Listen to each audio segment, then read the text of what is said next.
Hola radio escuchas, no sé si puede decir, sí, radio escucha.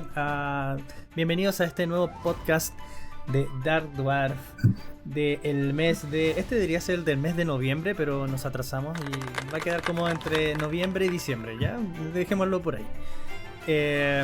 Estamos aquí para hablar sobre The Old World Warhammer con el equipo con el que estamos haciendo este proyecto.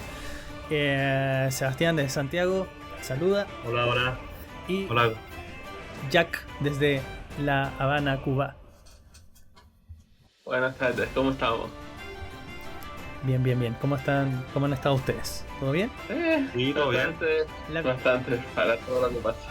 La vida. Bueno, hay muchos temas que vamos a hablar, que tratamos de organizarnos un poco mejor que el podcast anterior. Así que antes voy a presentar los temas de cómo vamos a enfrentar este podcast. Vamos a partir contando algunas pequeñas noticias. Luego vamos a hablar en general sobre las distintas listas de algunos torneos que ya habíamos publicado en la página de la Dark Dwarf. Abordaremos una lista en especial que habíamos visto también. Y además hablaremos de los 3 personajes que han aparecido últimamente, que ha presentado Games Workshop, que son para enanos, para caos y para el imperio. Bien, así que comenzando por un poco de algunas novedades. No hay demasiadas novedades sobre Warhammer The Old World. Todos sabemos de que lo que va a salir va a ser principalmente ya para el próximo año. A ver si es que sueltan alguna cosita para Navidad, no lo sé. Pero lo último que salió fue lo que apareció en el World Championship Preview, donde revelaron las miniaturas imperiales que regresarían a The Old World, que lo pueden encontrar en la página web. Muchas miniaturas antiguas que vuelven. Hay ogros también, ogros antiguos que vuelven para el imperio. Eso me pareció muy interesante. Además de este personaje, el general Hans von Leeuwenhoek, que Seba nos va a contar más adelante de qué se trata. También, como una última noticia, recién vi por ahí de que va a aparecer una White Dwarf, donde hablan un poquito también de que la última White Dwarf parece que ahí le dedican algunos artículos, poquitos sí, a The Old World, pero la verdad es que no tengo mucho más información sobre de qué se trata. Y sobre la página web, sobre la Dark Dwarf, comentar de que hace poquito subí un nuevo capítulo de Poder tras el Trono, donde los aventureros están ahí en su lucha en las catacumbas de Middenheim, y Adderwill lo está pasando un poquito mal. Y además comentar de que pronto se va a venir un 5º capítulo de la guía completa para principiantes, que estamos haciendo, que pueda servir para que nuevos jugadores se integren al juego de Warhammer The Old World. Y en este 5º capítulo vamos a abordar lo que ya sería el despliegue, cómo se despliegan las unidades en el campo de batalla. Bien, dicho eso, comenzamos con el primer tema, que sería hablar de las listas de los ejércitos que han participado en los distintos torneos. No sé si alguien quiera comentar en general cómo lo ha visto, alguna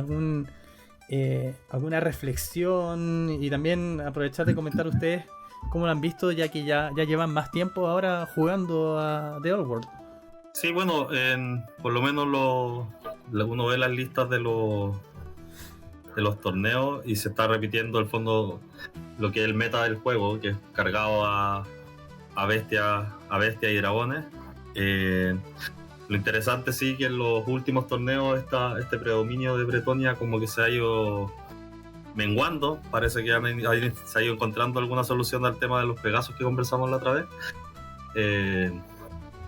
Sí. Lo cual en el fondo sigue mostrando lo que decíamos, en el fondo los generales se van adaptando y encontrando nuevos métodos para ir lidiando con las unidades que quizás están un poco más, no rotas, pero desbalanceadas, quizás favorecidas. Yo veo de las listas de los ejércitos que hemos visto en los torneos, todavía predomina mucho el Hero Hammer. Se ve fácilmente que casi todas las listas tienen cerca de la mitad de los puntos en los héroes. y un poco más y muy poco en las unidades especiales. Pero es verdad lo que dice Seba, se ve como que ya la gente está empezando a buscar la adaptación a eso, a buscarle la vuelta con equipos, elementos. Pero por ejemplo, en las listas de este torneo que vamos a comentar nosotros, todavía se ve muy presente Heroes Hammer, sobre todo en los dos primeros éxitos. Claro, los torneos que estamos hablando son de los que hemos alcanzado al menos a compartir en la página web, que está en la sección eventos, que sería el Master Tour Chrome de 2000 puntos. Este fue celebrado en Polonia en octubre, y el otro es el Top 3 listas de SBO Toronto, que fue en Canadá, que también se realizó en octubre. Ya ha pasado un tiempo, quizás han habido otros torneos, pero lamentablemente no he tenido mucho tiempo para poder compartir las listas. Pero sí, estoy de acuerdo. Estoy de acuerdo con lo que dicen. He escuchado harto sobre que hasta ahora lo que se ha visto en The Old World, que parece que las unidades especiales son las que se han visto más desfavorecidas. ¿Ustedes lo sienten así? Depende Sí, del honestamente, ejército. no hay mucho énfasis en eso. Es que es muy fácil, con todo este meta de Heroes Hammer, es muy fácil llevarte por delante un monstruo, una hidra, un gigante. Entonces la gente o va un poco con las unidades básicas para hacer bloqueos, para hacer flanqueos, o directamente van a los héroes. Porque con los héroes puedes superar fácilmente todos esos salvas que tienen las unidades especiales, tipo grandes bestias, grandes monstruos. Yo creo que más que si es un tipo de unidad en particular, está más cargado a lo que es el monstruo.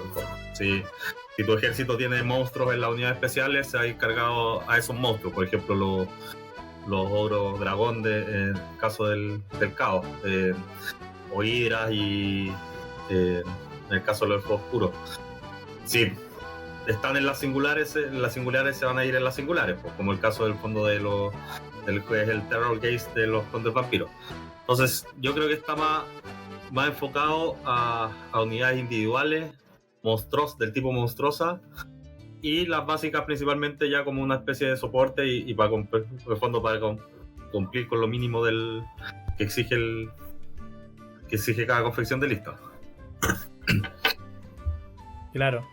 ¿Y qué sienten? También algo que se comentaba en algún momento es que en Tobu, a diferencia de otras ediciones, que las caballerías se habían visto más fortalecidas. Yo honestamente no sé si es que ahora se mantiene eso, aunque bueno, con la aparición del Arcane Journal de Guerreros del Caos, donde los bárbaros tienen ahí mucha caballería, y bueno, todo lo que pasa con Bretonia también. ¿Ustedes qué piensan? ¿También se siente así? ¿Se siente que todavía se favorece, que ahora se dio un poco vuelta la cosa y la caballería se está favoreciendo mucho más que los bloques de infantería? No sé quién quiere comentarlo. Jack. Yo creo que lo que pasó es que a todo el mundo los cogió de sorpresa estas reglas del principio que teníamos de Driller, el hecho de las lanzas que bien ejecutado pueden mantenerse cargando durante varias rondas, pero son cosas que una vez que has pasado por el susto inicial, se le empieza a usar tosudo, muro de escudos, es decir, se empieza a usar reglas que pueden contraproducir eso. Entonces ya la caballería empezó muy fuerte, pero creo que ahora mismo se está avanzando a quitarle esa fuerza por la forma en la que veo que se están haciendo algunos ejércitos, me parece a mí. Sobre todo en los análisis que he visto, que es algo que sigo bastante, los análisis de ejércitos en YouTube. Uh-huh. Es algo como que últimamente se tiene mucho en cuenta. Siempre te dan la sugerencia, siempre te dan la idea de: mira, tienes tosudo en esta unidad, o tienes tosudo con este estandarte, o tienes tal cosa para tener esa unidad de caballería de jinete del caos, esas unidades bretonianas, etcétera, etcétera. Pero igual, si uno va revisando las listas, por ejemplo, del SB de Toronto, en general, todas las listas están cargadas o van con por lo menos una o dos unidades de caballería de soporte. Las que alcanzan los puntos según los monstruos, pero yo creo que la caballería claramente sigue siendo una de las grandes favorecidas en esta edición. En el fondo, el mismo hecho del retroceder en buen orden, por así decirlo, le da un plus a la caballería, ya que en el fondo, a diferencia de antes que la caballería llegaba, quedaba estancada y volvía a la fuerza 4 o perdía todo su ímpetu que era la carga, y con estas unidades impasibles era casi imposible desmoralizar en de una sola vez una unidad de 30, 40 monos, como era en octava edición. Con esta nueva regla del retroceder en buen orden, la caballería sí puede mantener su ímpetu, ya que al hacer retroceder a las unidades mantiene su carga, puede seguir utilizando la lanza de caballería. Entonces eso es un bono que no menor a mí me parece para ese tipo de unidades, que como bien dice Jack, en el fondo el gran problema de la caballería es quedarse estancada con las tropas, en el fondo. Bueno, de hecho me pasó que un día probando ejércitos jugué usando un ejército del caos donde puse una unidad de caballería contra enanos. Y algo que me favoreció pero muchísimo, muchísimo fue eso. De que cargué con la caballería por un flanco, por ejemplo, y me aguantaron los enanos, pero tenían que retroceder en buen orden y después volví a cargar y claro, y utilizando lanzas de fuerza 6, hicieron bastante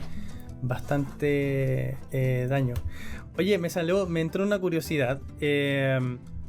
Ustedes, del tiempo que llevan, ya hablando sobre, bueno, que hablamos sobre que las unidades caballería son fortalecidas, o el tema de que las unidades especiales están depreciadas, pero ustedes en sus ejércitos ¿tienen alguna unidad que hasta ahora hayan sentido como su favorita o la que sientan que está teniendo mejor rendimiento?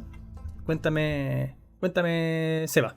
En mi caso, en el fondo hay una unidad que se usa mucho y que por el tema del revivir monos, el fondo tiene mucho peso, que es el tema que son los caballeros sangrientos, ¿ya? Para ahí viene siendo una de las favoritas, es una unidad cara, pero en el fondo es una caballería de elite. Y el hecho de que tú puedas revivir monos con el nivel del mago hace que en el fondo puedas reinvocar una cantidad importante de puntos que con otras unidades no se paga al fondo. Cuando revives 2 o 3 caballeros de 40 puntos cada uno, créeme que se siente como una buena ventaja. Y lo otro que se está utilizando mucho en ciertas metas de los vampiros es el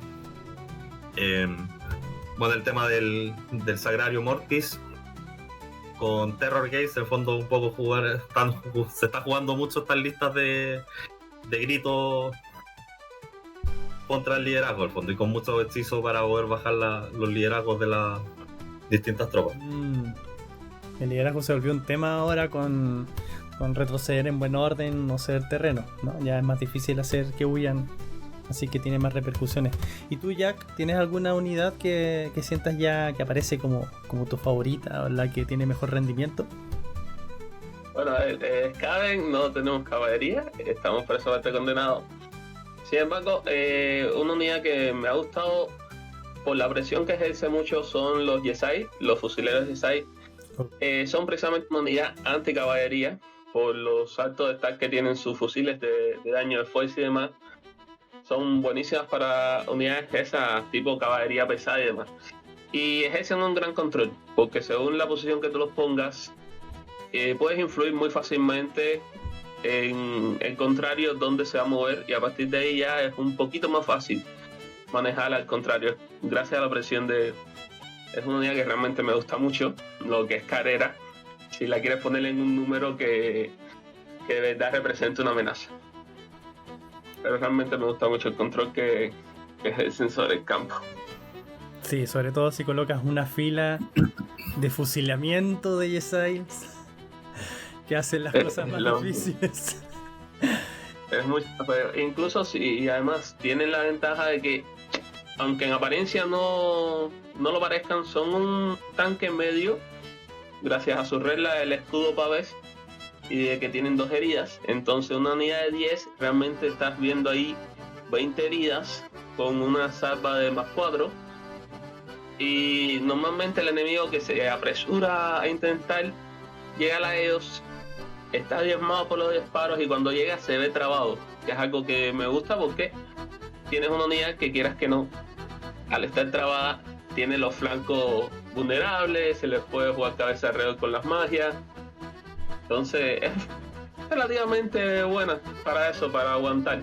Relativamente porque tampoco, vamos, son estables, tampoco van a durarte mucho. Pero unos 2 turnos pueden aguantar una unidad que les cargue. Bueno, si alguien tiene curiosidad del funcionamiento de los Ysail, puede ver el último informe de batalla que subimos a la página de una batalla triple, donde ahí Jack aprovechó de utilizar los Ysail y causaron harto estrago, sobre todo en mi dragón. Pero bueno, eso es otro tema. A mí en particular, ya hablando curiosamente sobre el tema de la caballería, a mí los que me gustan mucho son los caballeros gélidos. No sé si sea el favorito de todos, pero me gustan mucho, sobre todo cuando apareció esta nueva regla de primera carga, creo que se llama, que anula las filas cuando se realiza una primera carga. Me pareció genial, porque justamente eso hace que sea mucho más difícil que se queden estancados, sobre todo contra enemigos que uno de los problemas que tenía la caballería contra la infantería era que te ganaban sobre todo por los bonos por fila, y esto vendría a reemplazar eso. Ahora, siempre está el tema del liderazgo, que te puede fallar en algún momento, pero por suerte igual tienen un liderazgo alto y bueno, parte del juego. Pero en general me gusta mucho esa unidad. Bueno, ya como estamos dividiendo los temas, nos estamos pasando un poquito con esto. Vamos a pasar al tiro al siguiente tema, que vendría a ser el análisis de una lista que ganó un torneo, el torneo de Newcastle GT, que probablemente algunos ya hayan escuchado sobre esta lista. Que era una lista de 90 goblins nocturnos, que fue jugada por el jugador Davis Brewis. Una lista de orcos y goblins a 2000 puntos. Y me gustaría compartirles a ustedes algunos apuntes que logré sacar de esta lista para que, si quieren, la vamos analizando. Sobre que encontré en una entrevista que le hicieron a David Brewis en el canal Close Order, que es un canal inglés, si no me equivoco, especializado sobre Warhammer The Old World. Bueno, esta lista que pueden encontrar en la página de la Dark Dwarf, en la sección eventos, es una lista que contiene esta unidad muy peculiar de 90 goblins nocturnos armados con arco corto y el estandarte de la araña. Este estandarte le otorgaba ataques envenenados y la unidad estaba dispuesta en filas de 15 miniaturas, lo que hacía que fuese una pesadilla para los enemigos con la regla objetivo grande, porque como sabrán, cuando tú le disparas a una unidad con objetivo grande, la unidad, tu unidad que dispara, pueden disparar todas las filas, como si estuviesen dentro de un... No dentro de una colina, porque la colina solo dispara las 2 primeras. Claro, se suma una fila más. Él creó esta lista después de una serie de distintas listas que estaba intentando, porque estaba enfocada a lidiar con el meta de los dragones, y parece que resultó ser bastante efectivo. Pero una de las claves de la lista era de que tenía unos chamanes con elementarismo, y en particular lo que siempre buscaba era poder sacar el hechizo Travel Mystical Pathway, que es el hechizo número 6. ¿Y cuál es la gracia de este hechizo? Que permite de alguna forma como teletransportar, entre comillas, a esta unidad. Entonces con eso resolvía el tema de la movilidad. Y según lo que comentaba, cuando de repente un enemigo estaba muy cerca de poder atacar, o por ejemplo atacarle por el flanco y no poder contrarrestarle con disparos, lanzaba este hechizo y lo movía, trasladaba hacia otro lado y listo, se solucionaba. De hecho, la única batalla... Escuchen, la única batalla que perdió fue contra Bretonia, y fue porque al menos lo que logré entender en la traducción, intentó lanzar el hechizo, pero no le salió. Entonces no pudo retirar a la unidad y tuvo que bancarse una multicarga de 3 unidades. Creo que era una unidad de caballeros, una de Pegasos y una de un señor Pegaso, y ahí ya no pudo hacer nada más. ¿Cómo lo ven esta lista? Tengo una consulta: cuando lanzan el Mystical Pathway, la mueve y no tiene penalizadores de mover por haber movido, por así decirlo, la unidad. La unidad como que ha movido este turno. La unidad no puede haberse movido y no puede estar huyendo, obviamente. Se sitúa a 12 pulgadas de su posición actual, si mal no recuerdo, y queda como que ya se movió en ese turno. Pero es algo que te permite muy fácilmente, por ejemplo, ponerte de lado a una unidad o simplemente darle enfrente a una unidad que te está flanqueando. Es como un reformar, básicamente. Un reformar mágico que te permite ponerte 12 lugar. Pero los goblins entonces tendrían el -1 para impactar. Mira, no lo sé. Sí, eso sí. Traduciéndolo tal cual, dice: se la unidad objetivo, amiga. Pero bueno, los goblins tienen... Claro, durante esta fase de movimiento puede inmediatamente sacarlo del campo de batalla y reemplazarlo en cualquier lugar a 12 pulgadas, como decía Jack, pero a más de 6 pulgadas del enemigo. Y dice simplemente que no puede mover de nuevo en la fase de movimiento, pero no dice nada sobre que la unidad se considera que ha movido. Quedaría más... ¿No sabes eso? Bueno, sí. Pero creo que de todas formas los goblins tienen disparos rápidos, así que no tendría... O sea, incluso si se considerara como movido, no les afectaría con el -1 o piel a impactar. Es decir, tienen tiros rápidos con los arquitos cortos. Ah, entonces claro. Entonces ahí, bueno... disparo rápido y volley fire. Yo me acuerdo en novena hubo un tiempo que había un meta de enanos del caos que hacían con spam de Hobgoblins, también con arco. Empezaba a causar estragos también, esto de el fondo, hacer daño por masa. En el fondo tú disparas 800.000 disparos, entonces finalmente al rival le van a empezar a caer los unos, lo cual va a hacer que empiecen a caer estas unidades más caras. Otra cosa también de la unidad que es realmente el punto ganador fue incluso algo que tú me habías señalado, Seba. La primera vez que escuchamos esto, yo me puse a hacer las tiradas de dados para ver las probabilidades. Es que la unidad va con el estandarte que le da ataque venenoso. Y eso hay que tener en cuenta que es para los arcos, pero también para las armas, porque por ejemplo, me acuerdo que en la entrevista él comenta en un momento dado llegaron a cargarle 2 dragones y él mató a uno por los disparos y otro lo mató en combate cuerpo a cuerpo, porque al final eran 15 ataques de la línea frontal de 15 goblins con ataque envenenado. Y entonces es algo que incluso te puede ayudar en el cuerpo a cuerpo, porque son demasiado altos. Y recuerda que las heridas que causas aguantando y disparando se consideran como para la resolución de ese turno de combate.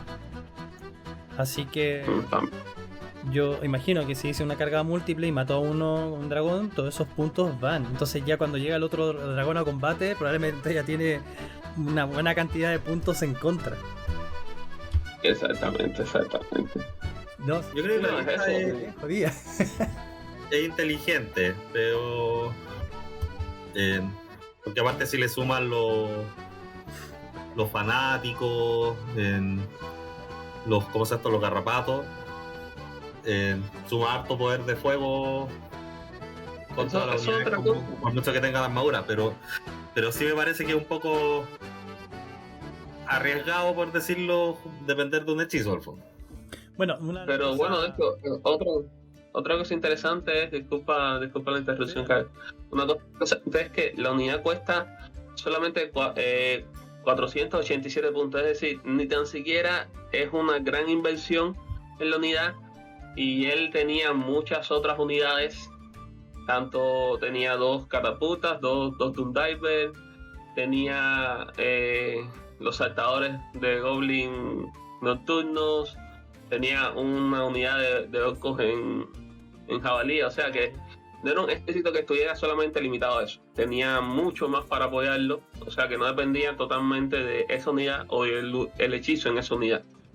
No, eso sí, ahora si uno ve 487 puntos, yo estaba revisando listas del S de Toronto y un general del caos en dragón te vale 571, entonces también anda por ahí con los puntos.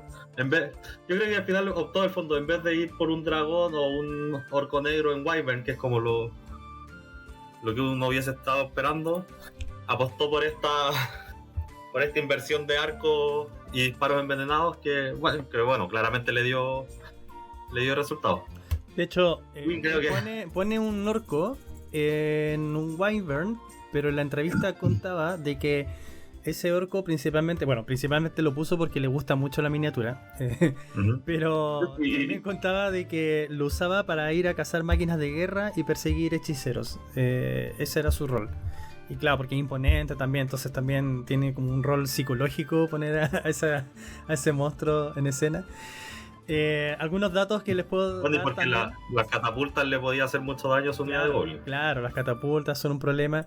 El tema del liderazgo, por eso puso un personaje, un goblin en puerta de batalla dentro de la unidad para poder superar los chequeos de liderazgo, y tenía miedo del tema de los desafíos, por eso a este goblin le puso el arma no sé cómo se dice, Wuyupas One Hit Wounds,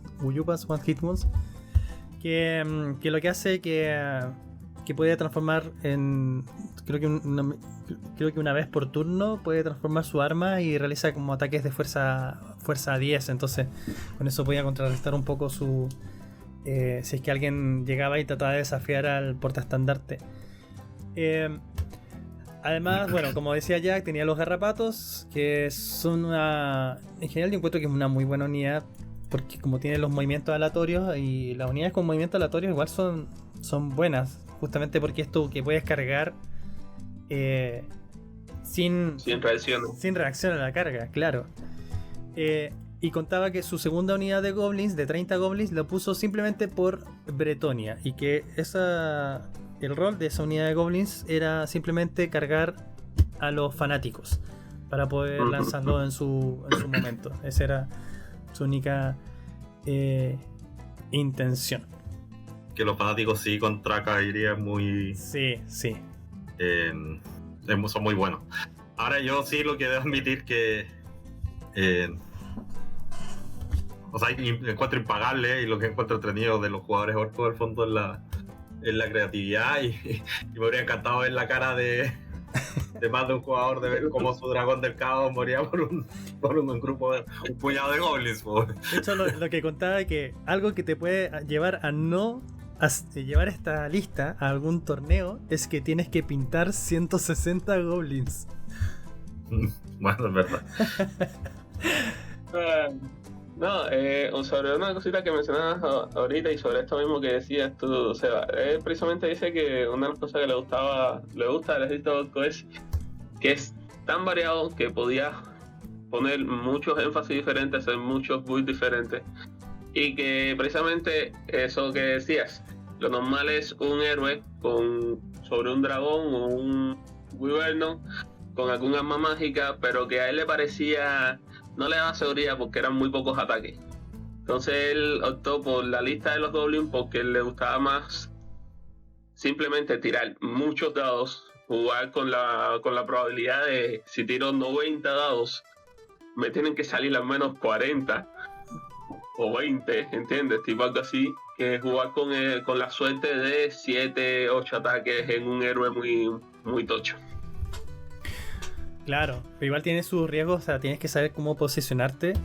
De hecho, si no me equivoco, contó en un enfrentamiento que tuvo contra unos elfos oscuros, donde parece que en algún momento se posicionó, no había visto bien el movimiento de los elfos oscuros, que se posicionó de tal forma de que el jugador se enfrentaba, si no me equivoco, a los orcos, o bueno, alguna de las otras unidades, pero se da cuenta de que si esa unidad mataba a estos orcos, podía arrasar y llegaba contra los goblins. Y como era una raza, no podía aguantar y disparar. Entonces ahí se iba a ver comprometido.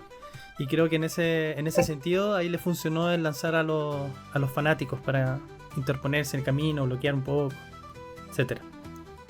Sí, o sea, igual el general que usa esta lista tiene que saber posicionarse, ver que no las coberturas, el fondo, todo lo que... todas las cosas que puedan haber en la mesa que le puedan bajar la efectividad a sus disparos. Pero encuentro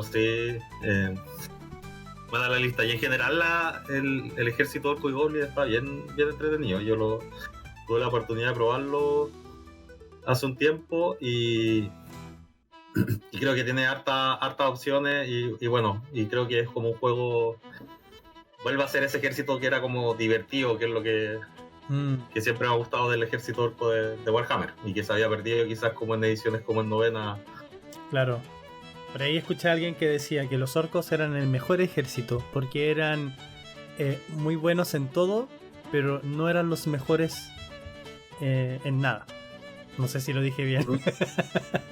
Pero creo que fue en el mismo video de esa entrevista que él lo dijo, que eso era la belleza de ellos, que podían cubrirlo todo, pero no eran los mejores. No son especialistas en nada. Ahora sí, los orcos tienen, por ejemplo, una cantidad de bonos por carga que sí creo que es un ejército que es distinto cuando te enfrentas a una horda de pieles verdes cargándote a cuando tú logras cargarlo. Sí, los orcos tienen un tema con las cargas. Tienen que tratar de cumplir sus cargas o si no pierden bastante efectividad. O sea, no son malos, pero... Claro, pero es como que tienen gran fuerte... O sea, si lanzan el WAC y te llegan a la carga, algo bien duro, pero... sí que quizás estoy confundiendo cómo estaba el WAC antes o cómo está ahora, porque en verdad no recuerdo bien cómo estaba ahora. Pero sí recuerdo la última vez que enfrenté a orcos que había un tema con eso. Como que cuando te cargaban eran bastante duros, pero si tú lograbas cargar los primeros, se veían más aproblemados. De hecho, sí, es como si fuera un ejército bretoniano, lo que es sin tanto movimiento. Pero es la misma base. En el momento de la carga tienen bonos por los chopas, más uno de fuerza, creo, más uno de penetración. Te dan más un ataque, más un AP.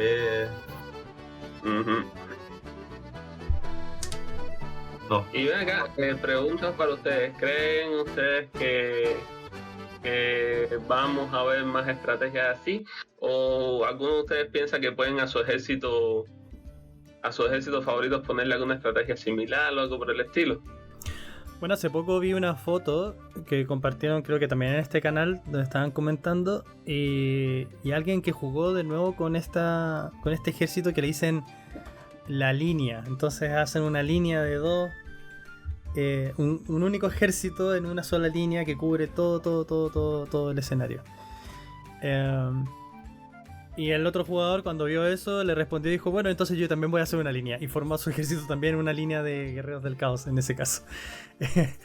Pero igual, al menos esa yo lo vi un poco más problemático. Porque, claro, si logras si es una línea de disparo, tiene que ser algunas buenas unidades de disparo. Porque creo que si te disparan de vuelta, tienes que empezar a retirar miniaturas de algún lado u otro. Entonces basta con que retires un poco para abrir un poquito el flanco y alguna caballería rápida, algo así que logres introducir por ese lado y listo. O sea, y mover esa unidad, girarla, mucho más difícil. Al menos lo veo mucho más difícil de jugar que, por ejemplo, esta lista de los 90 goblins, a pesar de que son en filas de 15, pero claro, aquí incluso da la solución de cómo moverlo, y como es una única unidad, solo te tienes que concentrar en lanzarle ese hechizo de movilidad a esa unidad y nada más, y tienes otras unidades apoyando que son bastante móviles. Pero el otro en verdad se veía como que todo su ejército, pero completamente todo el ejército, era una única línea. Esa es bastante curiosa esa... Sí.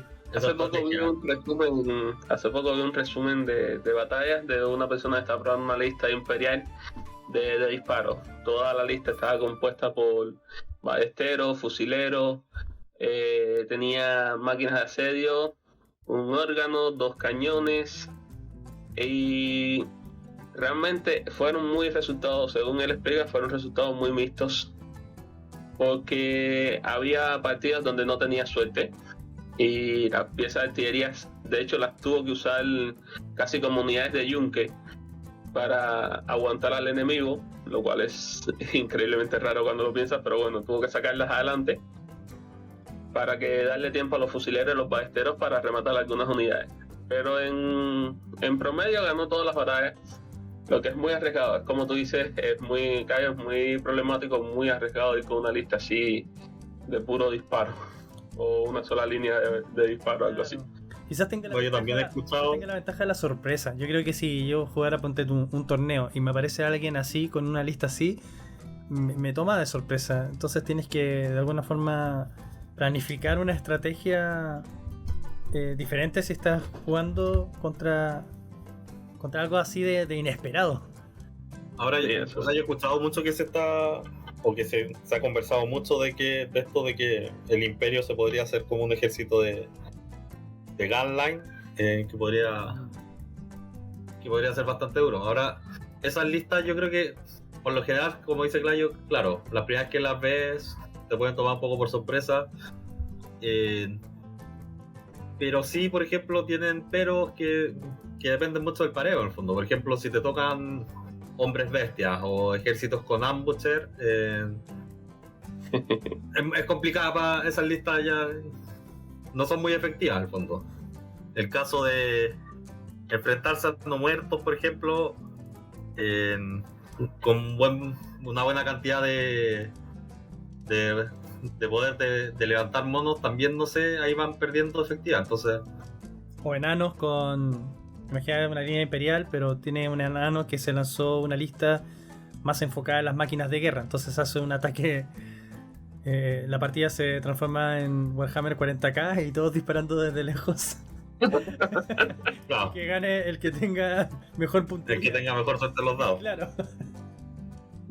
Pero al final son válidos, y ahora yo encuentro que sí es bueno para el juego que aparezcan listas así, que vayan cambiando o pensando nuevas formas de jugarlo. Al final eso también lo hace un poco más dinámico, más entretenido también para uno como jugador, sí, opositor en el fondo. Una cosa que se ha señalado mucho de Outworld, sobre todo comparándolo con la versión de novena, es que en donde gana Outworld es en la originalidad, no tanto en el balance, en otras cosas así, sino en la originalidad de que recupera un poquito lo que es la cercanía con el lore y estos ejércitos especializados. Entonces es bonito ver eso, interesante ver que son ejércitos así especializados, con estrategias fuera de lo normal, fuera del estándar. Es un desafío igual para Games Workshop, para ver cómo lo plantea, porque claro, algunos alegan también de que la idea de Old War o la idea de Warhammer Fantasy versus Age of Sigmar versus Warhammer 40.000 es que se trata de unidades formadas. Entonces si se empieza, por ejemplo, si la meta fuera usar pura unidad hostigadora, uno dice, bueno, entonces ¿por qué no juego Age of Sigmar, que ya tiene pura unidad hostigadora en ese sentido? Pero igual estoy de acuerdo, y que hasta ahora creo que se ha mostrado un poco eso, que de repente aparece una meta, pero rápidamente aparecen personas con estrategias interesantes que echan un poco esa meta a piso. Entonces no se alcanza, no hay una meta que reine todas las metas hasta ahora, según lo que he visto. Lo que convierte el juego mucho más dinámico. Entonces te dice de que aunque alguien llegue con, no sé, los 3 dragones, ahora tal vez todavía no tenga todo asegurado, porque ya aparecen personas generando estrategias para contrarrestar eso usando las mismas reglas del juego. Habrá que ver después si es que Games Workshop toma en cuenta todos estos resultados y genera algunas modificaciones o arregle algunas cosillas cuando salga una futura, quién sabe cuándo, actualización de las reglas. Incluso si tienes un meta que sea como por ejemplo el de los Pegasus de Bretonia, que era un meta que cubría bastante, hay ejércitos que de repente pueden romperlo fácilmente. Estaba pensando en el juego que estamos teniendo tú y yo. Los demonios, con esta regla que me sorprendió un poquito, todavía no me ha hecho todo el efecto, pero me sorprendió de que ellos solamente ceden terreno. Son un ejército de demonios, es cancelador natural de las reglas de caballería de carga, porque ya se comen la primera carga, pero si logran sobrevivir a eso, ceden terreno y de repente las caballerías quedan estancadas. Entonces eso es un antimeta natural del meta de Bretonia. Claro. Entonces eso lo puedes ver, hay muchos ejércitos que de repente... Espero que lo estemos jugando bien y no estemos inventando una regla ahora y que después aparezcan jugadores que en verdad juegan con demonios y digan, oye, no es así. Pero bueno, de cómo va con eso. Bueno, pasemos al siguiente tema, ¿les parece? Como para alcanzar a abarcar todos los temas que nos hemos propuesto. Hasta ahora, últimamente han sacado personajes especiales. Que eso es algo que quizás algunos, cuando jugábamos novena, de repente extrañábamos, porque en novena no existían los personajes especiales. Pero en The Old World sí. Y normalmente aparecen acompañados por algún Arcane Journal que viene a complementar un poco las reglas del personaje que aparece. Y en este podcast... Y presentan variantes de ejércitos también. Claro, como variantes de... a la lista estándar. Claro. Y que ojo, porque he visto que en varios torneos están siendo aceptados. Uno puede ir con una lista de un Arcane Journal. He visto algunas participaciones. Así que lo que hace más entretenido, porque imagínate, juegas con un jugador de Guerreros del Caos y ya no es solo el Guerrero del Caos, sino que puede tener sus distintas variaciones. Lo que hace que sea mucho más amplio el tema de la estrategia y el dinamismo que hablábamos anteriormente sobre el juego.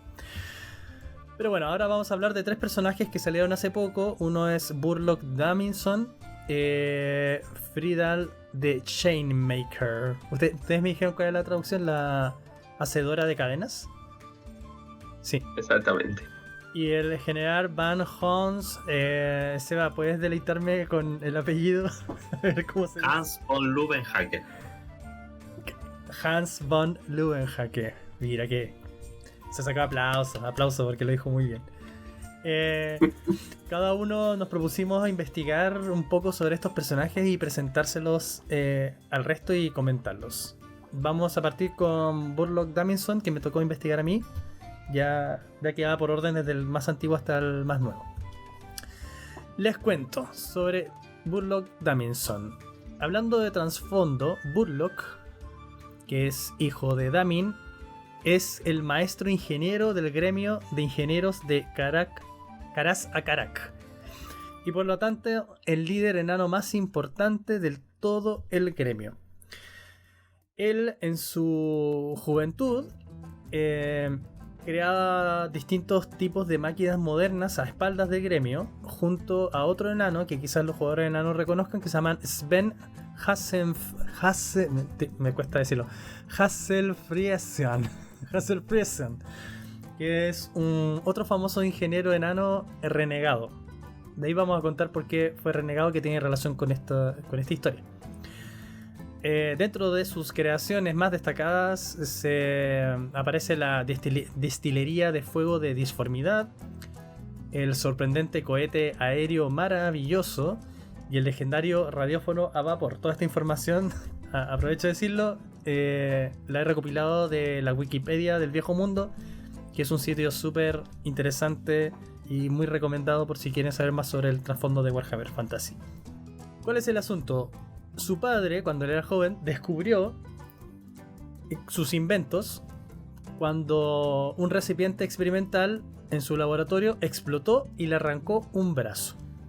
Luego de eso, sus inventos y los de Sven fueron todos destruidos. porque obviamente no seguían las mecánicas, por así decirlo, que utilizaba el gremio, que eran más seguras. Después de eso, Burlock reconoció que sus métodos poco ortodoxos no eran ni correctos ni adecuados, a diferencia de Slane, quien fue expulsado del gremio, e incluso le hicieron un ritual que se llama el ritual de la bajada de los calzones. Así que se fue el pobre Svein humillado también del gremio, y por eso quedó como ingeniero renegado. Y desde entonces... Son como castigos de fraternidad, la de los sí, sí, así es. Y desde entonces ha logrado grandes éxitos, aunque abandonando sus antiguos métodos. Ya no hace sus métodos antiguos. Y después tuvo un hijo que se llama Green Burlockson.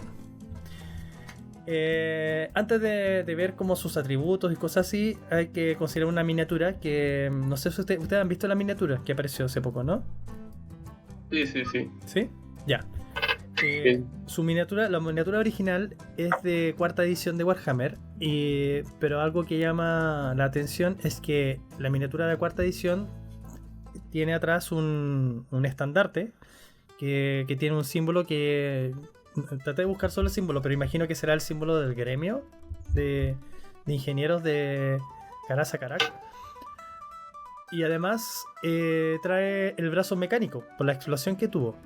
Pero la miniatura de ahora no trae el brazo mecánico. Entonces, podríamos decir que estamos viendo en The Old World, estamos viendo su versión joven versus la de cuarta edición, que sería su versión ya más adulto. ¿Ustedes qué piensan? Sí, de hecho, una de las cosas que me llamó la atención es precisamente que tiene las dos versiones, la que pertenece a la cuarta edición, que es el Sven, es el Burlock que se conoce, ¿no? Claro. Es el Burlock que se conoce, el maestro ingeniero fuerte, apegado a las tradiciones, la mano que perdió en el accidente. Me llama mucho la atención de que la miniatura que sale ahora, de la versión joven de él, precisamente como está en esa etapa rebelde, en esa etapa joven, su estilo me recuerda un poco de los enanos del caos, por el color negro de la barba, no sé, las cosas, como que me da sensación que lo pintaron como con canas, ¿no es cierto? Se ve más antiguo, podríamos decir. Sí, no, el de cuarta es totalmente blanco, o sea, por lo menos lo que es pinturas y eso debe ser totalmente blanco. Ya es un barba larga, como quien dice. Claro. Pero el joven se nota ese aire como de diferenciarse de las miniaturas típicas de los enanos. Inclusive su propio casco es un casco de estos estilos motoristas, que es como diferente totalmente al tradicional rúnico que llevan en las armaduras de los enanos.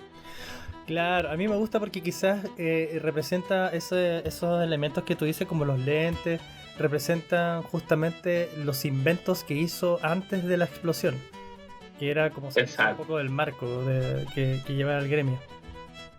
Uh-huh. Y el cohete y todas esas cosas, incluso está como un par de cohetes, supongo. Tienen como esa sensación del cohete que él creó, del cohete. Ya vamos a entrar ahora, por ejemplo, no sé si se va a querer agregar algo, si no les cuento sobre sus atributos, equipos, reglas. No, o sea, yo creo que claramente el fondo son el personaje en la época de Old World, cuando está pensado así el diseño, está bien bueno el diseño, aunque también diría que la barba es un poco más, me suena más barba de enano del caos que de la habitual barba de enano normal. Y yo creo que sí, o sea, la idea de que Swordson o va a generar personajes nuevos de esta época de Old World que es menos conocida, por así decirlo, o los personajes quizás que ya conozcamos van a ser ambientados o en su momento, claro. Quizás más novatos de lo que tú los vas a poder encontrar después en octava o en el fin de los tiempos. Claro, igual me llama la atención que, claro, como dicen, quizás tenía una onda más cercana a los enanos del caos, o investigando por esas líneas, porque igual me llamó la atención cuando hablan de los inventos que hizo en esa época de la destilería de fuego de disformidad. Entonces te habla, creo yo, de algún experimento con piedra bruja, no lo sé. Pero bueno. Les cuento sobre sus atributos. Bueno, Burlock Davidson tiene movimiento 3, HA5, HP5 también, fuerza y resistencia 4, 2 heridas, iniciativa 2, 3 ataques y liderazgo 10. Hasta ahora no, en nivel de atributos no parece nada diferente ni muy distinto a lo que sería cualquier otro enano, otro personaje enano, perdón. Y bueno, y Burlock se entra en el juego como una opción, como si fuese un ingeniero. Dentro de sus equipos encontré, bueno, los equipos que supuestamente eran de cuarta edición, pero parece que no están todos ahora. En cuarta edición tenía lo que se llamaba el martillo de Burlock, la armadura de Burlock y el brazo mecánico de Burlock. Claramente el brazo metálico no va. No está. Y hasta ahora, al menos de la información que saqué, que encontré los atributos en otro video de YouTube inglés, no vi nada respecto a la armadura tampoco. Sí hay un objeto, pero tampoco estoy seguro si es que se trata del martillo. Creo que sí, yo creo que el martillo sí está, porque tengo los atributos de los objetos, pero no tengo los nombres, pero aparentemente son el martillo y esa pistola que tiene. Sí, él tiene el Funnel Hammer y el River Gun. ¿Sabes? Ya ellos están puestos en el creador o World Builder, así que ahí puedes ir y puedes ver ahí. Buenísimo saberlo. Pero bueno, les cuento. El martillo. El martillo es un arma que tiene, que ya les voy a contar, tiene una regla especial sobre su fuerza. Se usa en cuerpo a cuerpo, tiene penetración de armadura -2 y se considera ataques flamígeros. Y su regla especial es que antes de realizar un ataque con esa arma, debe lanzar un dado de artillería para determinar su atributo de fuerza. Y si le sale fallo, sufre una herida y no ataca ese turno. ¿Qué les parece esa arma? O sea, que puede tener la fuerza de un cañón de artillería. De montarse en 8 o 10 de fuerza, cosa. Sí, está muy fuerte. Está fuerte, pero a la vez también lo hace azaroso. Ah, sí, el vulnerable a un fallo, eso. Vulnerable a un fallo. En ese momento en que quieres pegarle un dragón con fuerza 10 y te sale fallo y no atacas y te atacan de vuelta. Puede él aplicar, como es un dado de artillería, puede él aplicar la parte de las reglas de reroll de artillería. Es una buena pregunta. No lo sé. Desconozco igual de la regla de ingeniería. Eso es por la regla de ingeniero enano, ¿no? Sí. Ya. Que creo que tenía una versión de esa misma regla también. Habría que ver. Sí, si la regla de ingeniero enano dice solo que permite repetir dados de artillería, yo creo que se podría, pero si dice especialmente máquinas de guerra, no, porque él no es una máquina de guerra.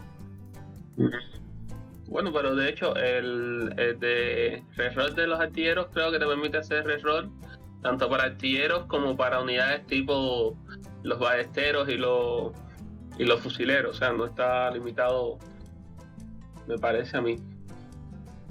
Pero ya. Especifica, ya lo especifica. Si son ballesteros, fusileros o una máquina de guerra enana, se puede hacer el reroll. Dice eso. Esa es su segunda habilidad, que es la de los lentes ópticos, que ya vamos a entrar a hablar sobre eso. El otra arma que tiene es la de disparo, que es un disparo de alcance 10 pulgadas, no es mucho, es de corto alcance. Fuerza 3, no tiene mucha fuerza. Penetración de armadura -2 y Armor Bane de 1. Pero si el arma impacta, el arma causa un de 3 impactos a la unidad enemiga en vez de hacer un solo un solo impacto. Pero este no lo veo tan fuerte. Bueno, quizás el tema de que tenga penetración de armadura -2 podría ser más útil. Quizás sería un arma que, me imagino yo, podría servir contra caballería, contra caballeros. Estas unidades, por ejemplo, de caballería que tienen resistencia 3, pero tienen buena armadura, entonces le anula un poco más la armadura. Pero el tema del alcance 10 pulgadas, yo lo encuentro que es bastante pobre. No sé si es que esta arma es mi arma favorita. ¿Qué piensan ustedes? Parece un arma que a lo mucho te va a servir para reaccionar con un aguantar y disparar, porque realmente es lo que tú dices, el alcance de 10 no da como algo que vayas a hacer daño a lo largo de la batalla. Es simplemente para ese momento, me parece a mí. Yo creo que como un Pero bueno, apoyo muy menor y quizás no creo que le pusieran un arma más especial para no encarecer quizás mucho el personaje. Sí, yo creo lo mismo. Yo creo que igual hay que recordar que es un ingeniero, entonces quizás su rol no es ir a ataque, sino ser más un potenciador, y que se justifica más con la regla que tiene de los lentes ópticos, que paso a compartir. A menos que esté huyendo o trabado en combate, una vez por turno durante la fase de disparo, una unidad amiga de ballesteros, arcabuceros o máquinas de guerra enana que se encuentren dentro de su alcance de comando pueden repetir cualquier tirada para impactar de un 1 natural o repetir un único dado de artillería.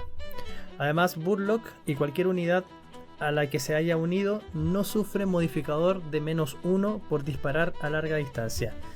Eso me parece muy, muy interesante. Lo de perder el penalizador de -1 puede hacer, sobre todo con enanos, puede hacer que inmediatamente su efectividad mejore muchísimo. No sé qué piensan ustedes.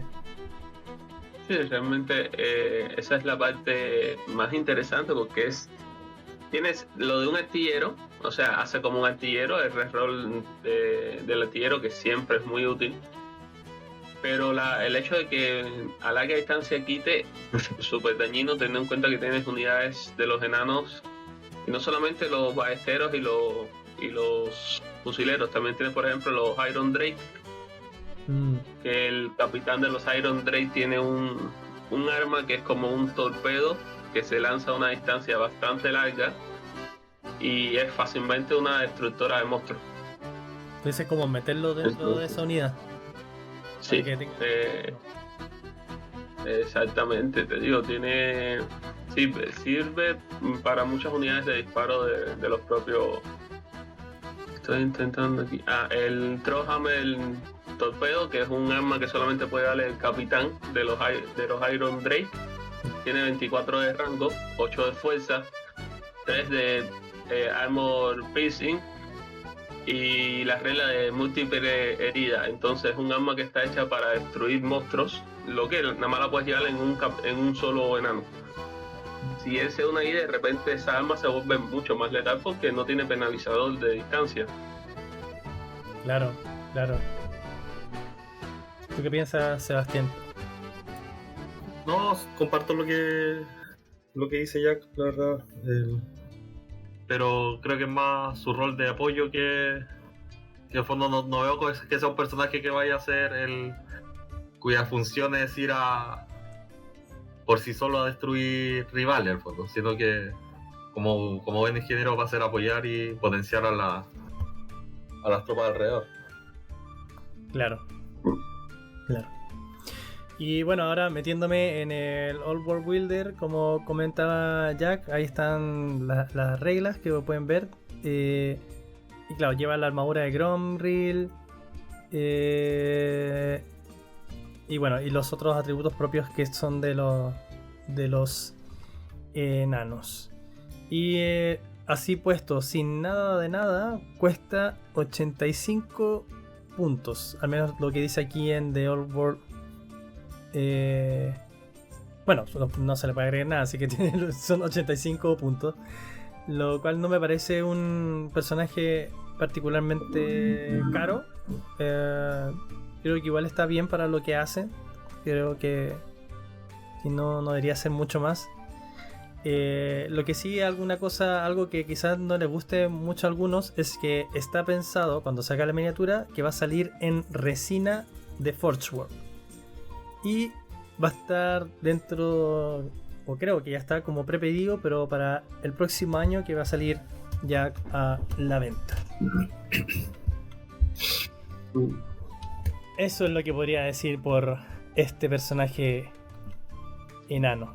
Que yo creo que va a ser un personaje que se va a usar, que va a estar ahí, sobre todo cuando jugadores que empiecen a lanzarse con líneas de disparo, vendría a calzar muy bien con ese tipo de estrategia. Sí, sobre todo el bajo costo que eso no lo había tenido en cuenta. Es verdad, un ingeniero enano te cuesta 60 puntos, te cuesta 85, es básicamente 25 puntos más caro por un par de reglas que benefician bastante. Sí, es que insisto, la del menos uno, o sea, la de repetir el 1 natural me parece bastante bien. Porque más encima del alcance de rango, o sea, tú los puedes poner junto a otra unidad y ya tienes varias unidades que están disparando, que pueden repetir. Ahora no sé, bueno, dice una vez por turno, no sé si es que eso se podrá aplicar a una sola unidad o una vez por turno cada unidad que esté en rango podrá usarlo. Creo que es cada unidad, porque dice que es una unidad. Claro, no, sería una unidad nomás. Ya, si no sería, eso sí que sería muy demasiado bueno, ¿no es cierto? Pero imagínate ponerle eso a los 90 goblins. Disparando todo y repitiendo los unos. Pero bueno. Pero sí el que pierde el menos uno para larga distancia, ese sí que me parece bastante interesante. Al menos a mí. Es lo que más me gustó de este personaje. De hecho, ¿te imaginas una unidad de 90 ballesteros enanos o algo así? Con burlo asociado, eso ya es. Claro. Y claro, en cada turno que disparan, solo se lo coloca a esa unidad. Entonces esa unidad está repitiendo los unos y sin sufrir un menos uno para disparar en larga distancia. Se vuelve duro. Ahora los ingenieros también tienen esa regla. Lo que pasa es que tiene más aplicaciones a otras unidades, porque los ingenieros. Porque el ingeniero tiene el Artillery Master. Sí. Claro. Es como la primera parte de la regla. Claro, o sea, tiene la misma regla del elegir una unidad que puede repetir. Que pueden repetir los unos y todo eso. Aquí lo que le agregan nomás es lo otro, justamente que estábamos hablando. Del perder el menos uno. Que eso es propio de Burlock. Entonces, técnicamente, creo yo, lo que estás más pagando por él sería esa regla y el martillo. Bueno, es un personaje bastante jugable, en el fondo. No son estos personajes que son extremadamente caros que... El martillo creo que lo que te da a favor es si esa unidad que, por ejemplo, si hiciste una unidad no 90, pero si hiciste una unidad de 30 que de repente fue asaltada por un dragón o algo, ese martillo que puede tener una fuerza de artillería de 10, de 8, puede realmente tumbar al que te atacó. O sea, puede asustarlo al menos. Con 3 ataques puede asustarlo. Claro. Así es. Bueno, Jack, cuéntanos un poco sobre Fridal, la hacedora de cadenas. ¿Qué averiguaste sobre ella? Vamos para allá. Fridal, la hacedora de cadenas, es una líder Norsca, de las tribus Norsca. Incluso antes de empezar a ser bendecida por los dioses del caos, ya era muy conocida por aterrorizar las costas del norte del imperio, así como Bretonia, al punto de que la llegada de la primavera, que sería para el resto del imperio algo para celebrar, en las costas era un momento de terror, porque era cuando se anunciaba el aparecimiento de Frida.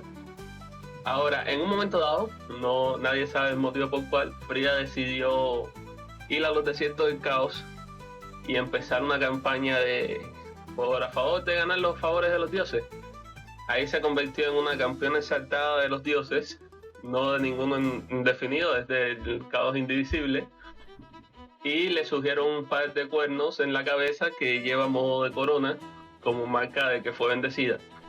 Entonces, décadas después de haber desaparecido, volvió a aparecer en las costas del Imperio, esta vez al mando de los conocidos como los Lobos del Mar, que es su tribu Nazca, tanto conquistando otras tribus para unirlas a sus tropas como asolando las costas del Imperio.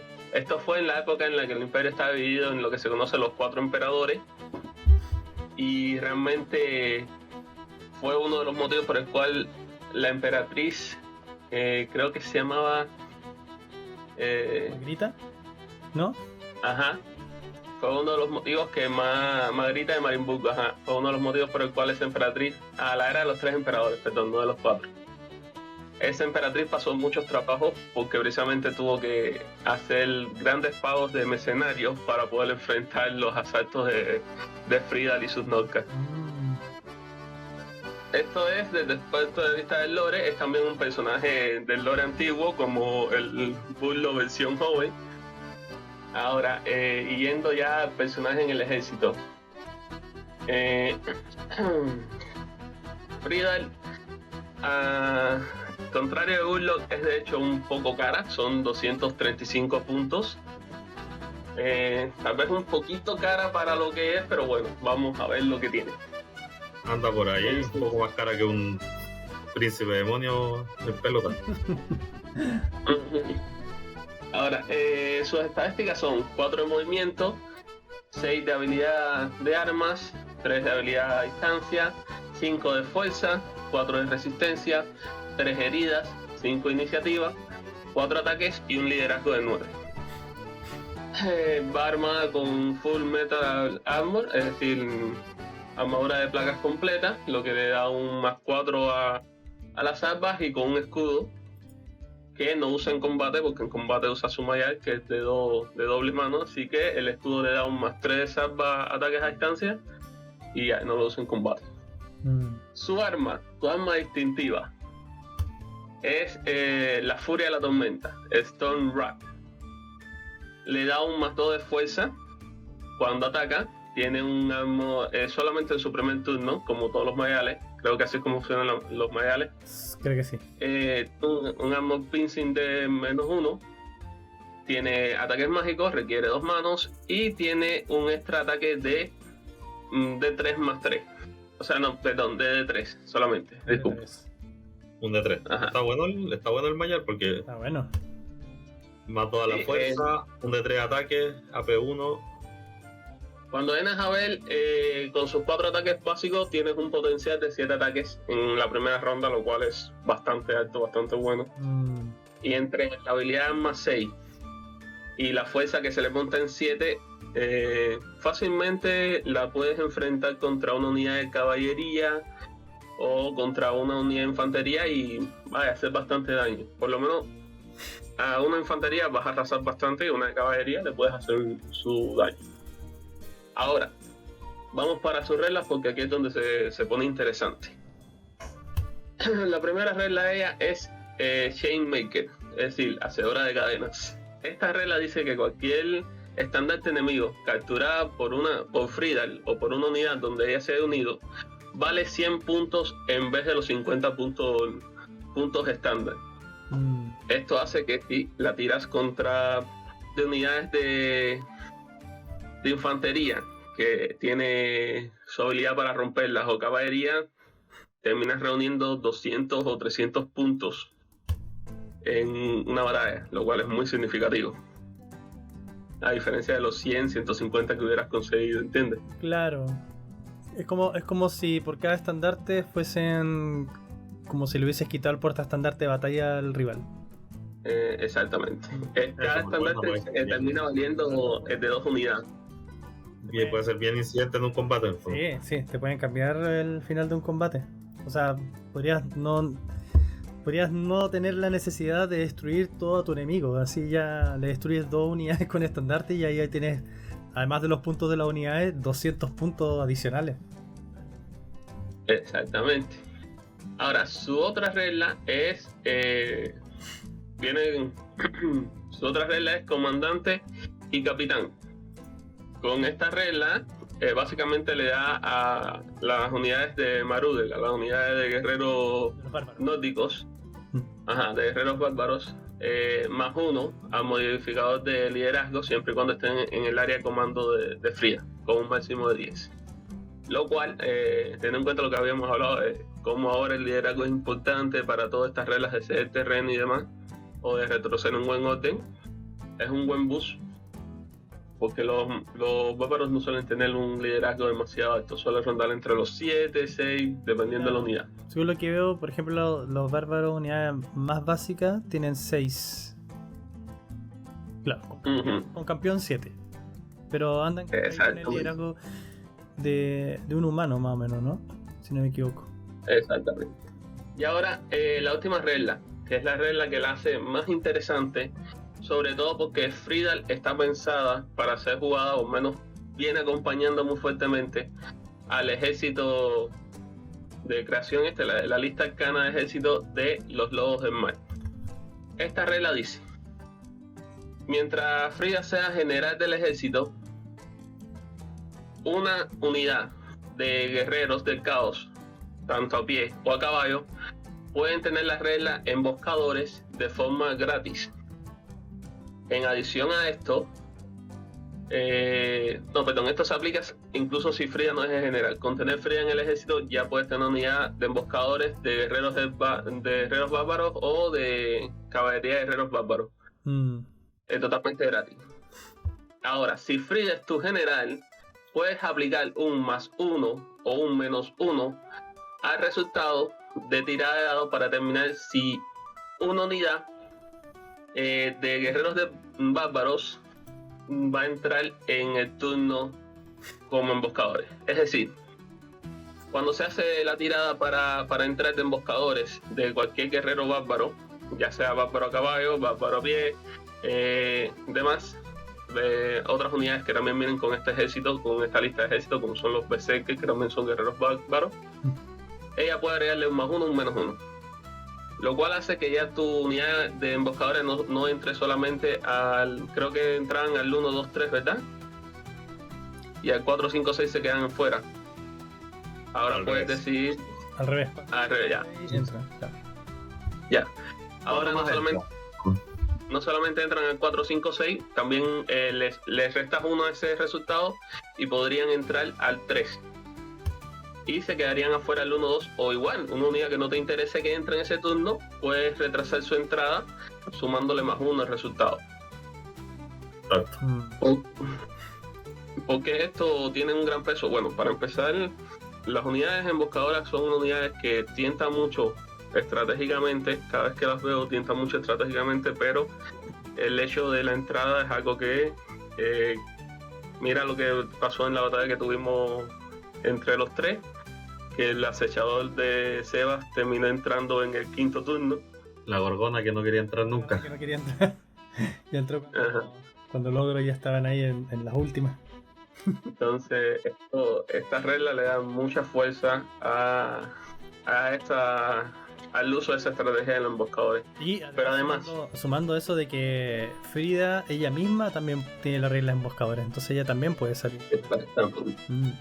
Pero, y además, y esto es lo otro, en este ejército de los lobos del mar, originalmente en el gran ejército de guerreros del caos, los bárbaros no tienen la regla emboscada.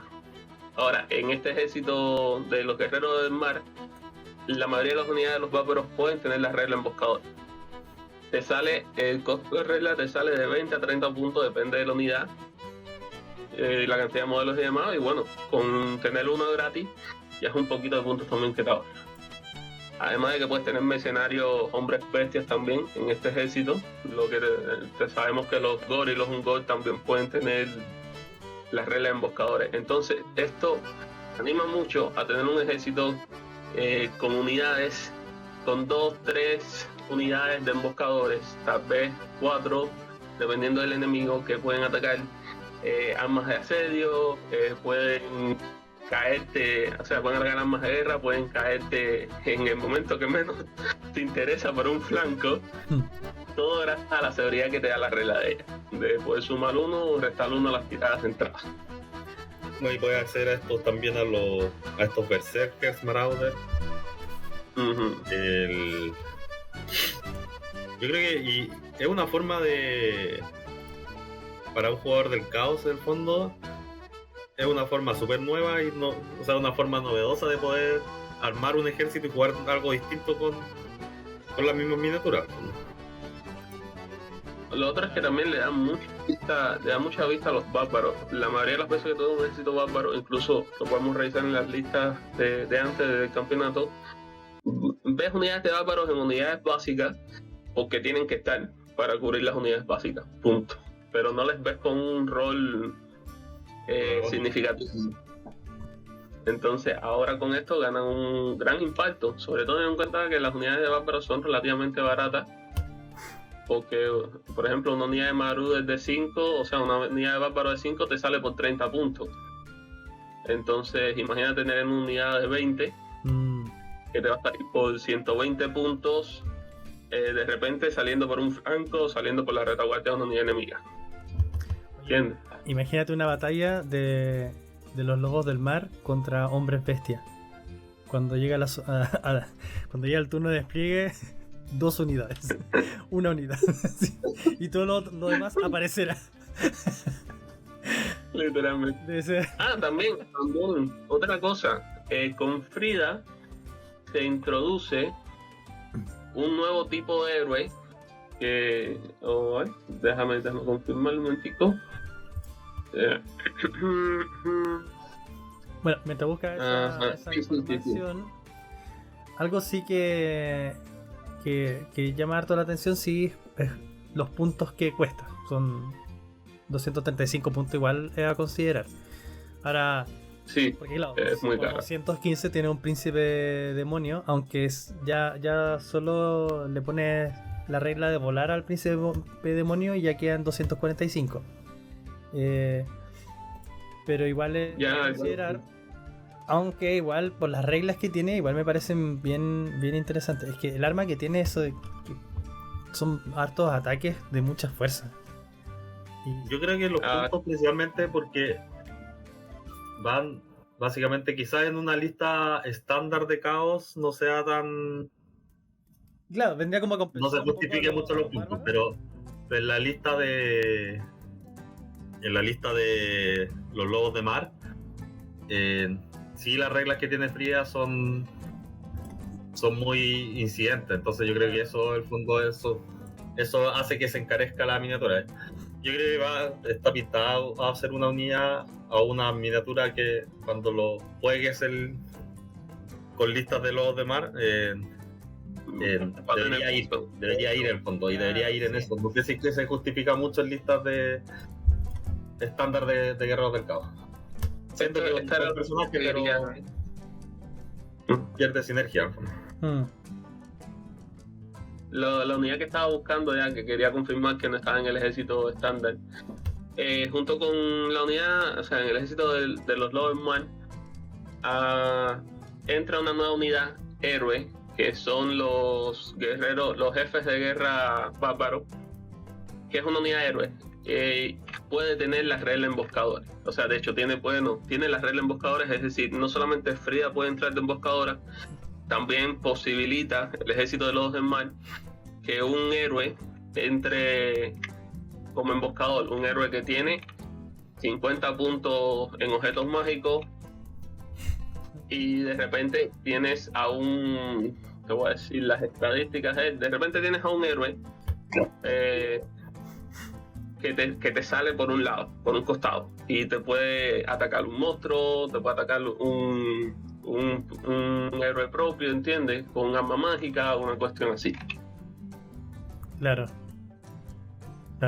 Entonces, es que incluso podrías pensar en llevar la lista de lobos del mar sin Frida, por los puntos que vale Frida, pero entonces perderías la facilidad de entrar de emboscada, entonces ya esa lista perdería como el objetivo de la lista, que es usar esta capacidad de emboscada para ponerte unidades por donde no quieres.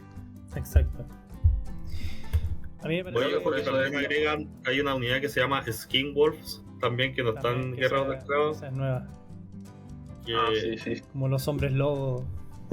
sí, y que tienen en el fondo como que pueden tomar forma, según la forma que toman, cuál es el atributo que toman. Así que está bien. Está entretenido los entretenido, lobos del mar. Como que me gustaría un día jugar con ellos y probarlo. Sí. Sí. Sí, sienta- Realmente lo que más me gusta de todo el conjunto del personaje en la lista es que le dan mucha visión a los bárbaros del norte, que es algo que no suele verse, porque en los guerreros del caos la gente va a los monstruos, a los guerreros del caos, los campeones del caos. Entonces, lo que yo decía antes, ves pocos bárbaros más allá de las unidades básicas porque estás obligado a poner algo ahí, vaya. Y esta lista le da un poco más a eso. También el lore por la parte del lore, los bárbaros del norte, al ser antagonistas, pero no ser los antagonistas principales, casi nunca tienen un lore, ¿cómo decirte? Están descuidados. Y es bonito ver un ejército que de repente es propio de ellos, un héroe que es propio de ellos, como que le da vida a la facción como tal, o a esa parte de la facción de los guerreros del caos. Exacto, o sea, creo que este invento de Games Workshop de ejército dentro de los Arcade Journals, como variaciones al ejército con ciertas configuraciones, le trae otro cariño al juego y te hace hacer como listas más temáticas, recuperar ciertas unidades que quizás no se juegan mucho con las reglas oficiales o estándar, mejor dicho, más que oficiales. Darle Me recuerdo una- un poco cuando Imagínalo para viene a revivir un poco lo que hacía en Tormenta del Caos. No sé si te acuerdas cuando estaban en el culto de Slanesh, Exacto. las listas del ejército de Silvania, que ojalá lo mantenga y pues, a Dios quiera que también lo extrapolen a las Legacy, a los ejércitos Legacy. Sí, por favor. Que al dios al que le recen Nagash, no sé, tú a la gran rata cornuda y yo a Kane, porque yo era más Kainita en su tiempo. Te escuche. Vamos con el último, estamos un poquito pasados con el tiempo, bastante pasados, así que vamos a abordar rápidamente el último porque según sé no tiene mucha información ya que aún no sale el Arcane Journal. Seba, ahí tú nos puedes contar. Sí, el último personaje es Hans von Leuwenhoek. Es un general del Imperio. Él se ha caracterizado porque durante su vida es un personaje viejo, ya curtido en batalla, a pesar de que está en Old War. Ya ha participado combatiendo o dirigiendo combates para distintas ciudades del Imperio. Originalmente él es de Talavey Clan, no sé de lo que Está la Becla, le digo, pero nunca se ya. Shadowbook. Ahí en fondo comandaba tropas de oficiales veteranos. Ahí empezó a hacerse su nombre al derrotar a la tribu de los ojos rojos de Goblins, ya, donde él estratégicamente atacó al centro de la tribu y le quitó la cabeza al Warboss del ejército, logrando que se dispersaran rápidamente. Después, ya más adelante, peleando por Middenheim, logró derrotar a un ejército de hombres bestias al dejar unidades en la retaguardia para protegerse de las famosas emboscadas de los hombres bestias, justo como estamos hablando de la emboscada. Emboscada, claro. Ya sabría cómo enfrentarse a Frida. Y actualmente, en el fin de de Old War lo toman ya, está formando parte de los ejércitos de Null. De hecho, adoptó el escudo de los leones de Null. Si ustedes ven la miniatura, tiene una hombrera bastante prominente y bastante... La miniatura es muy linda, la miniatura, Muy linda, la verdad, las sí, cosas. claro. Súper Es un lindo. general, es una miniatura a pie, Imperial, su estilo. con un gran martillo de guerra en una mano. Tiene desplante y un casco más que. Un casco que tiene una figura de un grifo al fondo, de una. Que cubre su cabeza. ¿Ya? El casco,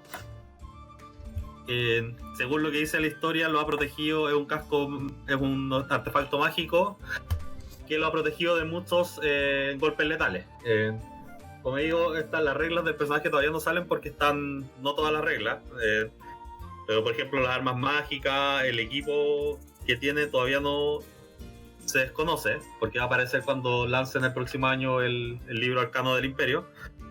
Yo supongo que va a tener los atributos de un general del Imperio, que es lo típico en HA5, fuerza 4, resistencia 4, 3 ataques, ¿ya?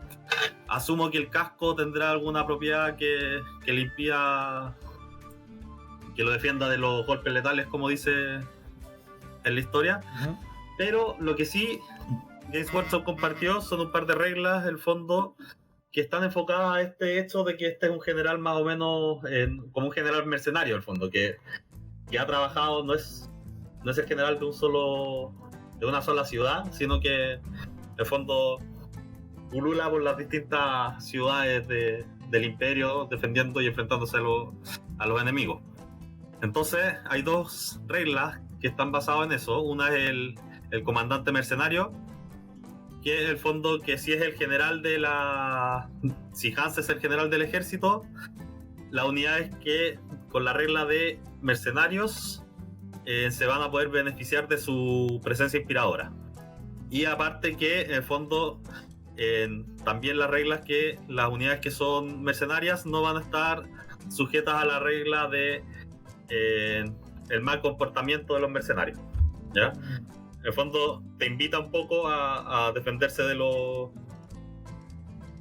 mercenarios. Y después tiene otra regla que es el maestro de estratégico, que en el fondo ya tanta batalla ya ha visto todo, que hace que es similar a la regla del ambush de Fría, que aquí en el fondo cuando tú determinas quién va a tomar el primer turno puedes sumar o restar un +1 a tu tirada, en el fondo.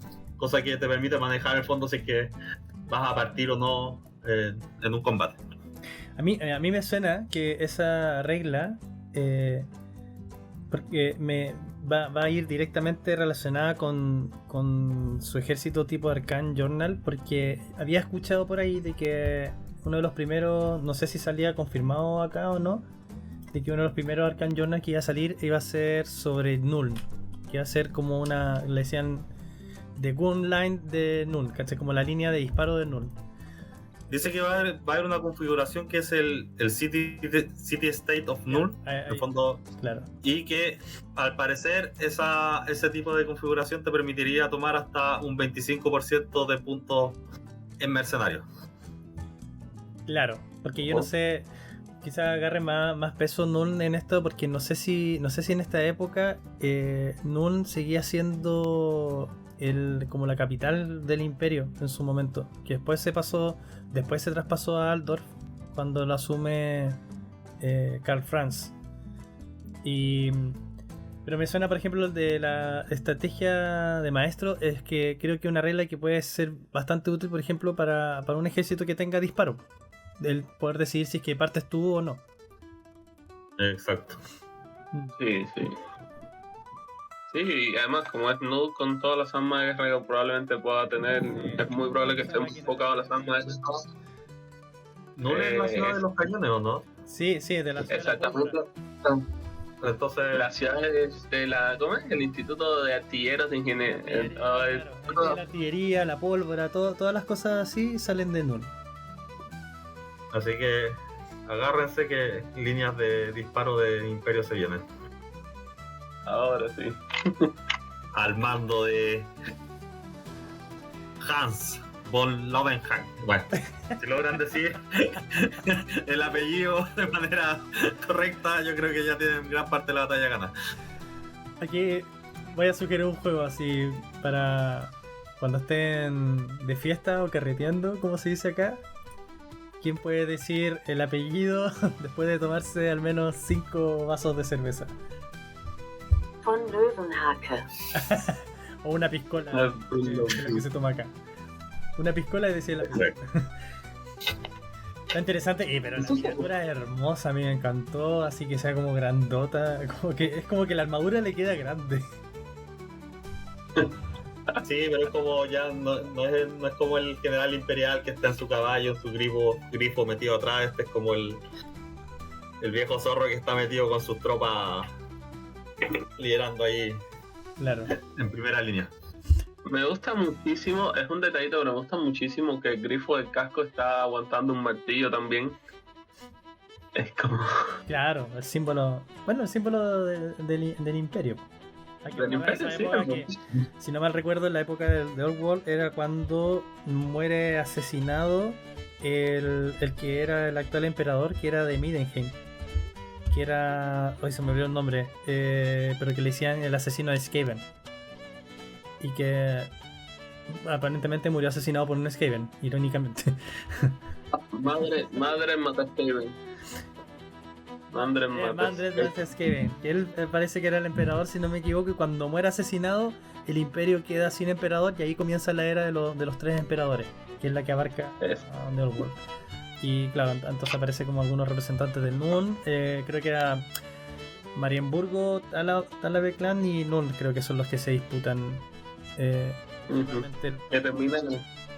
termina ganando Magnus el Piadoso, que es el que termina unificando de nuevo el imperio. Es piadoso porque es el que unifica a todos cuando es la invasión a Prague del caos. Bueno, hay que admitir que eso sí que, si bien no han sacado muchas miniaturas nuevas en Old World, por lo menos a los personajes especiales le ha puesto cariño Games Workshop con el diseño. Sí. Ahora hay que decir una cosa que quizás, no sé si Sebastián lo nombró, pero lo estoy leyendo acá, que saldría en resina, que creo que hay varios que no les gusta eso, de que salga en resina. Oye, ojo, para los que no han visto, Green Burlockson tenía una miniatura de octava también, que está harto bueno. ¿En serio? Sí. Bueno, ahí o sea, Burlock Daminson estaba hablando. Sí, perdón, Burlock también. Se comía como unos nombres medio raros. O sea, no solamente el cuarto, también tiene un octavo. O sea, o no, parece que el otro se llama Green Burlockson. Green Burlockson. Quizás lo estás confundiendo con... Es el hijo de Burlock. Ah, es el sí, hijo, po, el hijo. Po. Ah, el hijo. También tiene una mano de hierro, entonces. Pues. Ah, mira tú.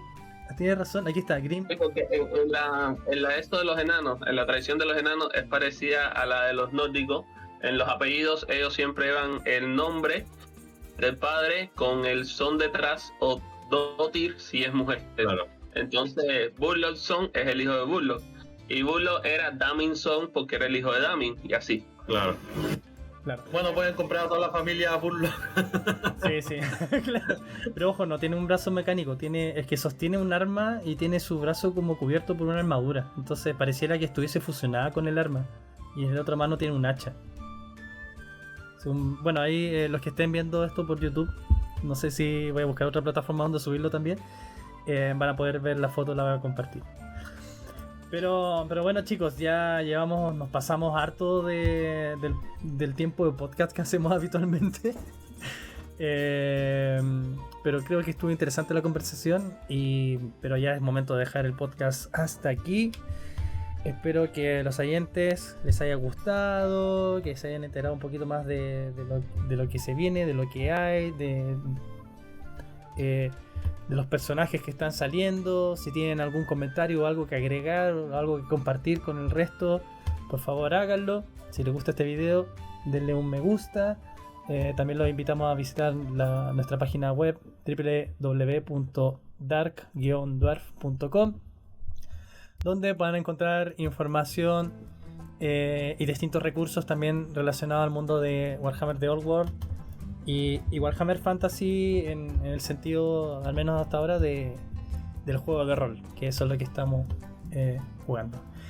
Y eso, no sé si quieren decir algunas palabras finales para cerrar este podcast.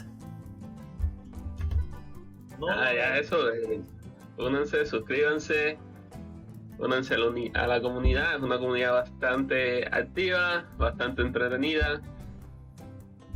Ya, eso se va. no, nada, eso, visiten la página, van a ver más cosas, esperamos más informes de batalla y espero que hayan disfrutado o les haya servido. Y ya nos encontraremos a ver si es que en diciembre lanzamos... bueno, estamos en diciembre, pero como dijimos, este no cuenta. Este supuestamente cubría el de noviembre. Pero veamos si en diciembre, dentro de diciembre, alcanzamos a hacer un último podcast de fin de año.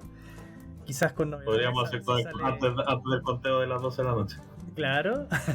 Y ver si es que sale alguna novedad para Navidad. A ver si es que Games Workshop entrega un regalito ahí a sus fans. Pero eso, por ahora nos despedimos y que estén muy bien. Adiós. Chao.